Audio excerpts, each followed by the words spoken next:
Patuloy ang paghagupit ng bagyong Ophel sa ilang lugar sa Southern Luzon, Visayas at Mindanao. Sa ulat ng NDRRMC o ng National Disaster Risk Reduction and Management Council, isa na ang patay sanhi ng bagyo. 9 ang napaulat na nawawala, kabilang ang 3 bata. Mahigit 16,000 mga pasahero naman ang stranded sa iba't ibang pantalan.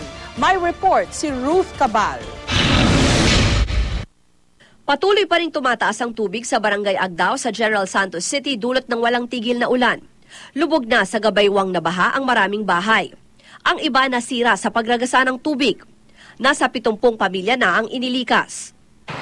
So ang mangyayari nito, definitely, we have to plan for a disaster like this. But ang nangyayari kasi pag nag-overflow doon yung ating, anong yung nag-overflow doon? Yung irrigation. Nagbabackflow talaga ang water dito. Binahari ng ilang bahagi ng Zamboanga City matapos rumagasa ang tubig na naipon sa bundok. Sa ilang bahagi ng Zamboanga, Sibugay, umabot na hanggang dibdib ang baha. Mahigit 500 pamilya ang inilikas. Sa kasagsagan ng bagyo, lumubog naman sa Barangay Baliwasa ng isang barko na may kargang libu-libong sako ng kopra. Ayon sa mga crew, nagkaroon ng crack ang barko. Sa inisyal na investigasyon ng Maritime Industry Authority o Marina, overloaded ang naturang barko. Medyo overloaded daw. So ang question natin diyan, sino nag-clear sa kanya? We suspend the cargo certificate of the vessel. We also suspend the certificate of public convenience of the vessel as well as the officers and crew of the vessel pending our hearing. Nagkapunit-punit naman ang tolda ng garden tent ng isang hotel na ito sa Tagum City, Davao del Norte dahil sa lakas ng hanging dala ng bagyo. Ang mga signage sa gilid ng kalsada nagsipagtumbahan.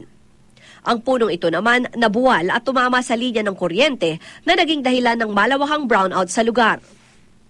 Ramdam din ang hagupit ng bagyo sa Eastern Visayas kung saan mahigit 3,000 residente ang lumikas dahil sa baha.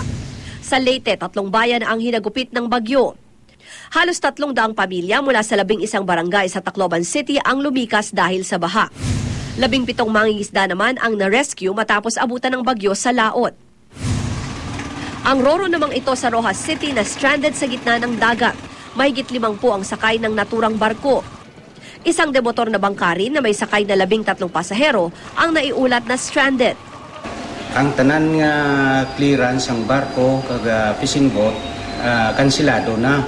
Kag ang mga gagmay nga mga fishing boat ni ginaabisuhan gid namon nga ipaiway gid anay magpalawod sila kay sa subong signal number 2 kita diri sa Ruas amo na nga mabaskog ang hangin kag madagko ang balod. Para makaiwas sa ganitong aberya, hindi pa rin pinapayagang bumiyahe ang mga sasakyang pandagat sa Iloilo City. Kanselado rin ang biyahe ng mga barko sa Batangas Port dahil sa bagyo. Stranded tuloy ang halos 2,000 pasaherong mabiyahe sana para sa Undas. Problema ngayon sa pier ang kakulangan sa mga palikuran at kawalan ng matutulugan ng mga pasahero. Ngayon po lang kami nakaranas ng ganitong dahil stranded dahil dito napakamahal ang bilihin ng tubig at saka mga hirap na kami dito kahit sa pagkain. Sa kabuuan, umabot na sa mahigit 16,000 pasahero ang na-stranded sa mga pantalan. Isa na rin ang naitalang patay sa Marinduque dahil sa bagyo. Ayon sa National Disaster Risk Reduction Management Council, namatay ang biktima dahil sa hypothermia. 9 naman ang naiulat na nawawala. Ruth Cabal, GMA News.